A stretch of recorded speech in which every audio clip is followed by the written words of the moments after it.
Well, I've embarked on a little 408 project for a Mustang. As per usual procedure, I decided to go ahead and mock about everything up. Then it came time to take a look at Shorty headers and exhaust flanges. Everything bolted right up, and then I ran across one little problem, which is what we're going to take a look at here. Seems the mating angles of both the headers and the exhaust flange are different, and in this case, considerably different. As you can see in these two photos, the exhaust pipe was touching on the outside and as much as 3/8 of an inch down on the inside. This was going to make one heck of an exhaust leak.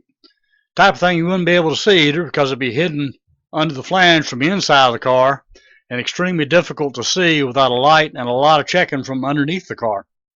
That would have probably meant a pretty good sized exhaust leak, and of course most of that heat would have been coming up underneath the hood, which is where you definitely don't need it. My decision here was to go ahead and grind the exhaust pipe to match the header flange. This condition was present on both sides of the engine. After taping things off and going through several iterations, I wound up probably removing about 5/16 from the high side of both flanges on both sides of the engine.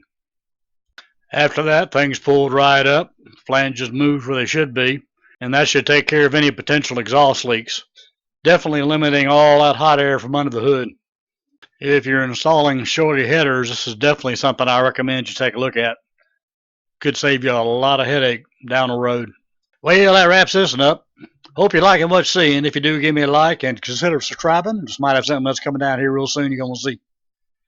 Take care, y'all. Hope everything's going great, and hope to see you on a future video.